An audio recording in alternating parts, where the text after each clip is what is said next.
À la suite d'un événement traumatisant survenu dans son enfance, Taylor s'est mis à se méfier des médecins au point de ne pas bouger lorsqu'une ambulance essayait de se frayer un chemin dans un embouteillage.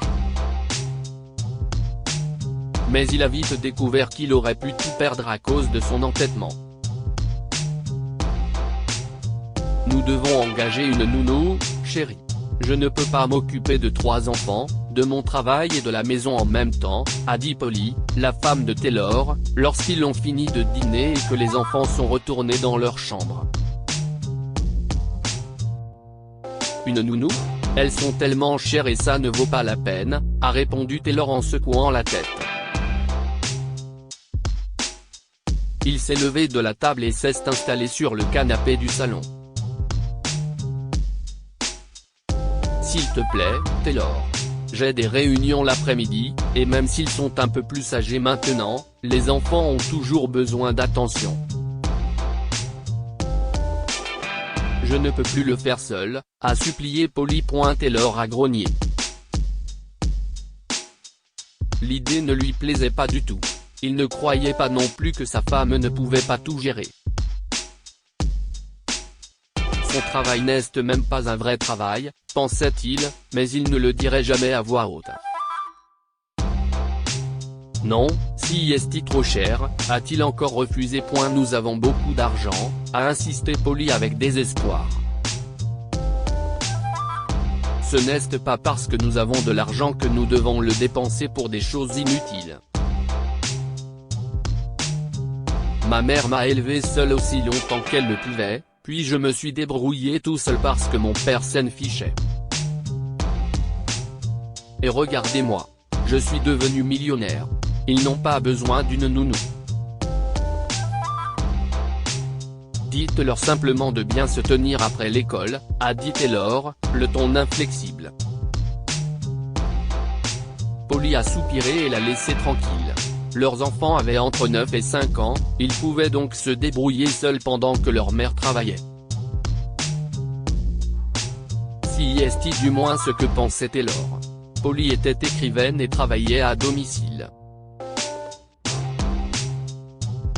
Ce n'était pas aussi compliqué que d'aller au bureau, de faire de la paperasse, de rencontrer des clients, d'organiser des réunions et tout ce qu'il faisait. Il s'est moqué de l'idée d'engager une nounou. Les enfants ont besoin d'être élevés uniquement par leurs parents. Si est comme ça que j'ai réussi dans la vie, s'est-il encore dit, et il n'a pas eu un seul regret d'avoir refusé la demande de sa femme. Quelques jours plus tard, Polly s'est évanouie au milieu du salon et son fils aîné, Mark, a appelé Taylor au bureau. Le garçon lui a demandé s'il devait appeler le 911. Non, absolument pas, a répondu Taylor. Appelez Mara. Son numéro est à côté du téléphone de la maison. Je serai bientôt là, a ajouté Taylor avant de se précipiter à la maison. Mara était leur voisine, une gentille infirmière qui travaillait de nuit. Il ne lui faisait guère confiance, mais elle valait mieux que n'importe quel médecin. Le temps que Taylor rentre à la maison, Polly était réveillée, et Mara était en train de l'ausculter. Les enfants entouraient leur mère, inquiets. Alors, comment va-t-elle ? A demandé Taylor. Parlons dans la cuisine, a dit Mara d'un ton vif, en l'emmenant jusqu'à la cuisine. Je pense que Polly a besoin de voir un médecin. S'évanouir n'est pas normal pour une jeune femme. Nous sommes loin d'être jeunes. Elle a 35 ans et je n'ai 38. Taylor a secoué la tête. Elle est jeune, Taylor. Elle pourrait avoir une anémie. Elle a besoin d'une analyse de sang et d'un bilan de santé, a insisté Mara. Écoutez, je sais que vous vous méfiez des médecins pour une raison ou une autre, mais elle en a besoin, sinon cela pourrait se reproduire. Vos enfants ont peur. S'il vous plaît, écoutez, a poursuivi Mara en le fixant intensément. Nous ferons les analyses de sang, mais pas de médecin. Ma mère est morte parce qu'un idiot incompétent n'a pas trouvé son cancer.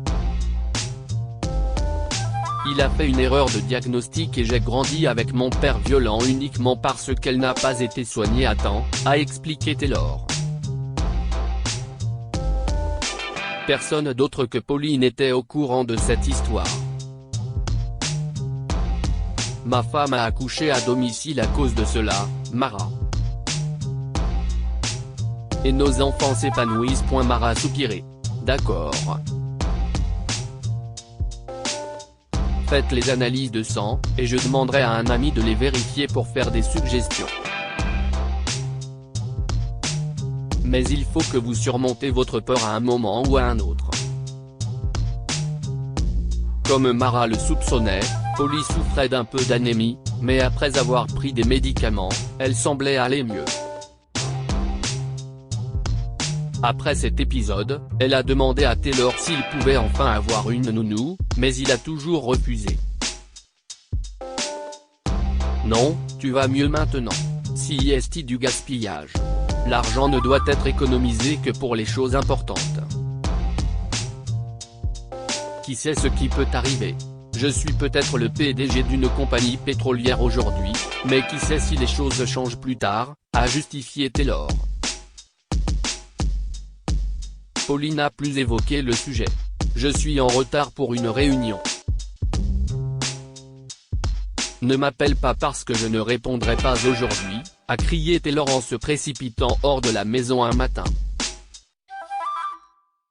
Il avait rendez-vous avec un gros client et voulait arriver à l'heure.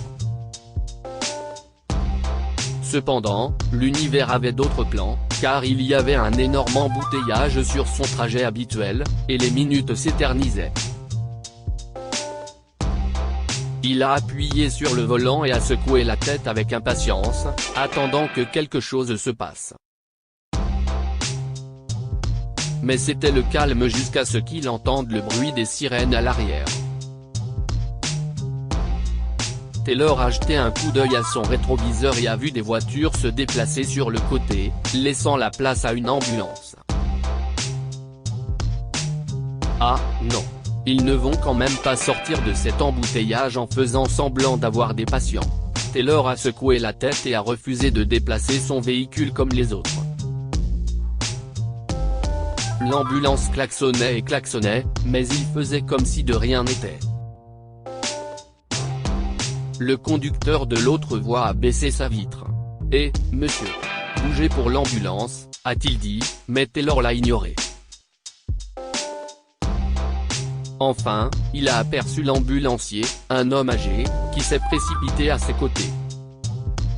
« Monsieur, s'il vous plaît, bougez. J'ai un enfant à l'arrière qui a besoin de soins urgents », a dit le chauffeur.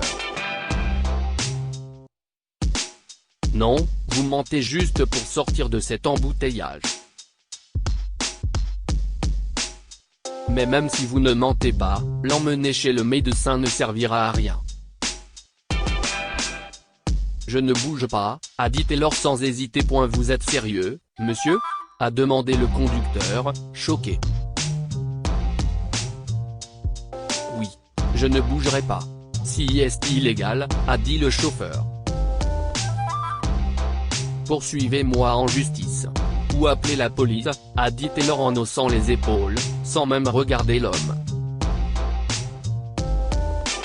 Il regardait droit devant lui, attendant que la circulation se débloque enfin. « J'espère que personne que vous aimez ne sera jamais à la place de ce garçon, » a déclaré le conducteur, crachant sur le sol à côté de sa voiture en signe de dédain. Il est remonté dans l'ambulance et s'est frayé un chemin à travers un trottoir, et d'autres véhicules l'ont laissé passer. Après un autre quart d'heure de circulation, les routes se sont dégagées et Taylor est arrivé à son bureau juste à temps. Son client venait de commencer à parler lorsque son téléphone a sonné. Il a vu le nom de Polly clignoter sur l'écran, mais ignora immédiatement l'appel. Je lui ai dit de ne pas appeler, a-t-il pensé en écoutant le client. Mais Polly a rappelé, encore et encore, jusqu'à ce qu'un message s'affiche, Marc est à l'hôpital. Appelle-moi dès que possible. Hôpital ? A-t-il murmuré en fixant son téléphone avec attention. M. Brown, a dit l'un de ses cadres. Roger, occupez-vous de cette réunion. Mon fils est à l'hôpital. Je dois y aller, a dit Taylor en quittant précipitamment la réunion. Tout son corps tremblait. Polly connaissait bien son aversion pour les médecins, il faudrait donc une véritable urgence pour qu'elle emmène leur fils à l'hôpital. Il savait que ce n'était pas bien. Taylor l'a appelé, a obtenu le nom de l'hôpital et s'y est rendu rapidement. Heureusement, il n'y avait pas d'embouteillage comme ce matin-là. Il n'a même pas remarqué où il avait garé sa voiture. Il s'est seulement précipité vers les portes des urgences, a demandé aux infirmières de l'aider et a finalement rencontré Polly à l'extérieur de la salle d'opération où les membres de la famille attendaient habituellement. Ses autres enfants, Jason et Mona, lui tenaient les jambes, effrayés. Il est en train d'être opéré. Taylor, mon chéri. C'était grave. Sa tête saignait, a expliqué Polly en pleurant, et les enfants plus jeunes se mirent à pleurer aussi. Taylor a dû se ressaisir et a serré sa famille dans ses bras. Tout va bien. Tout ira bien. Marc est entre de bonnes mains, a-t-il presque scandé. Il essayait de se convaincre lui-même. Quelques heures plus tard, un chirurgien est enfin sorti. Ils sont tous restés debout, le cœur serré, à attendre la nouvelle. L'opération s'est bien déroulée. Votre fils se rétablit aux soins intensifs. Nous ne saurons pas plus sur sa situation avant qu'il ne se réveille, mais son état semble bon, a déclaré le médecin en hochant la tête. Nous sommes en train de le déplacer. Mais nous vous ferons savoir quand vous pourrez le voir. Polly s'est agenouillée sous le coup de l'émotion, pour dire à ses enfants que leur grand frère sain était sorti.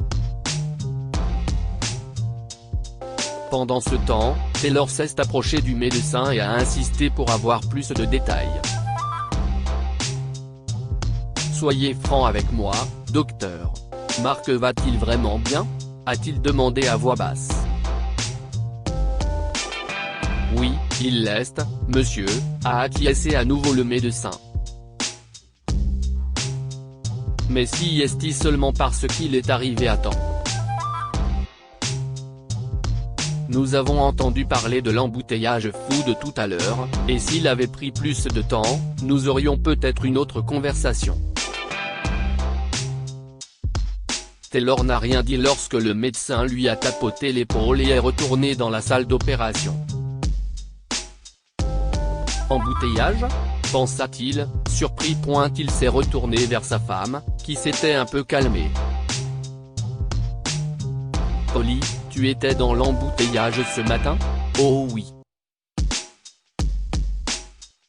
J'étais très inquiète. Ça n'a pas bougé du tout pendant un certain temps.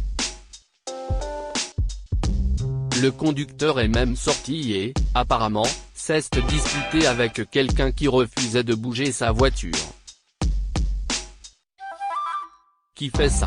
A expliqué Polly, se moquant de l'idée que quelqu'un puisse refuser de se déplacer en cas d'urgence. Mais le chauffeur est monté, a fait passer l'ambulance par un trottoir ou quelque chose comme ça. J'ai eu peur pendant une seconde, mais il nous a amenés ici aussi vite qu'il le pouvait. Quel champion. Polly n'a pas vu ou remarqué à quel point Taylor était devenu silencieux. Les enfants, allons chercher quelque chose au distributeur. Nous allons devoir attendre encore un peu pour voir votre frère, a-t-elle dit en regardant son mari. Taylor a dû s'éclaircir la gorge. Vas-y. Je reste ici au cas où. D'accord, a-t-elle dit en souriant maintenant que la vie de leur fils était hors de danger. Mais Taylor avait l'impression d'être encore en enfer. Il s'est assis sur l'un des sièges et a regardé le mur. Il avait retardé l'ambulance, alors que son fils a failli mourir à l'intérieur. Mark ne serait pas là si le chauffeur n'avait pas été si malin. Les larmes jaillissaient involontairement de ses yeux. Sa poitrine s'est contractée alors que ses respirations venaient trop vite, et finalement, il a posé sa tête sur ses mains et a pleuré. La prise de conscience que tout cela était de sa faute était trop difficile à supporter. Il avait refusé une nounou, refusé d'appeler une ambulance et ignoré les appels de sa femme. Taylor a chuchoté Polly lorsqu'elle est revenue et l'a serré dans ses bras. Les enfants, venez serrer votre papa dans vos bras. Les plus jeunes l'enlacèrent tandis qu'il essayait d'arrêter ses sanglots, mais c'était difficile. Mark va bientôt se réveiller, papa, a dit sa fille, la plus jeune de la famille, de sa petite voix aiguë et précieuse, ce qui a fini par le calmer. Rien n'effacerait cette culpabilité, mais il a fini par cesser de pleurer. Ils ont rendu visite à Mark une heure plus tard, et le garçon s'est réveillé. Les médecins ont vérifié ses capacités motrices, et tout allait bien. Il a même parlé un peu avant de s'endormir à nouveau. Son chirurgien a déclaré qu'il allait bien et a dit à la famille qu'il allait bientôt le transférer de l'unité de soins intensifs à une chambre ordinaire. Mark était officiellement hors de danger. Une fois son fils placé dans une chambre ordinaire et entouré de sa famille, Taylor est sorti et a parlé à l'une des infirmières, demandant à voir la personne qui a conduit l'ambulance. Oh, si est James. Vous le trouverez probablement à l'extérieur, là où la plupart des ambulances sont garées lorsqu'elles ne sont pas envoyées, lui a dit gentiment une infirmière, et Taylor est sorti. Il a immédiatement trouvé James, et malgré la précipitation et tout ce qui s'était passé ce matin-là, l'homme âgé a reconnu Taylor. Il lui a dit, attendez un peu. N'êtes-vous pas le type qui ne voulait pas déplacer sa voiture ? A accusé James en pointant Taylor du doigt. Mais Taylor a continué à s'approcher de lui et à lever les bras pour serrer l'homme âgé. James n'aimait pas ça et essayait de le repousser jusqu'à ce que Taylor prenne la parole. Je suis désolé. Je suis désolé. Merci d'avoir fait de votre mieux. C'était mon fils. Vous avez amené mon fils ici, et j'ai été tellement stupide. Je suis vraiment désolé. J'aurais pu tout perdre, a dit Taylor, et le vieil homme a cédé, tapotant le dos de Taylor.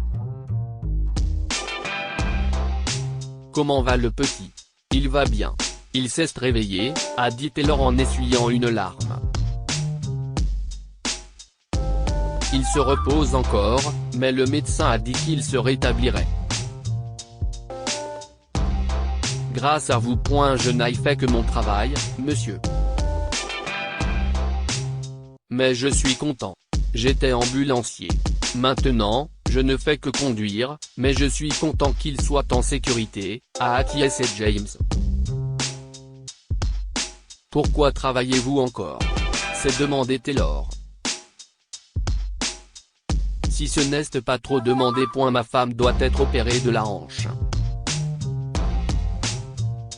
Dans cette économie, la retraite n'est plus vraiment une option.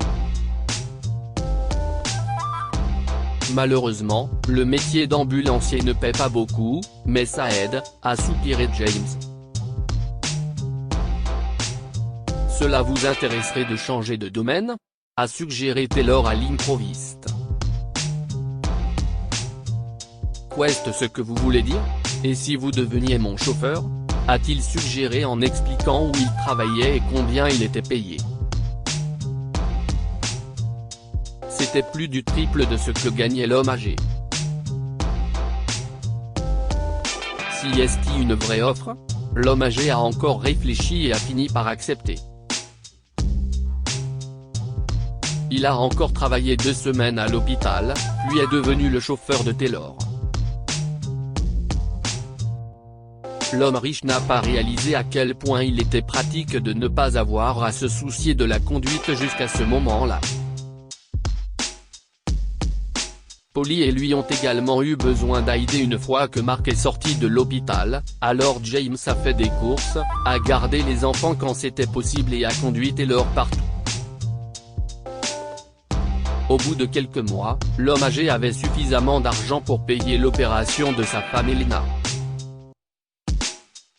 Taylor a donné à James tous les congés payés dont il avait besoin et lui a rendu visite à l'hôpital. Une fois que la femme de James s'est rétablie, il a eu une autre idée. James, que diriez-vous si Elena travaillait pour nous en tant que nounou ? Cela lui plairait-il ? A demandé Taylor depuis la banquette arrière. James l'a regardé brièvement et a acquiescé. Elle adorerait ça.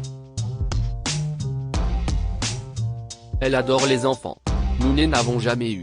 Ce n'était pas dans les plans de Dieu pour nous, mais elle adorerait ça. L'embaucheriez-vous vraiment, monsieur ?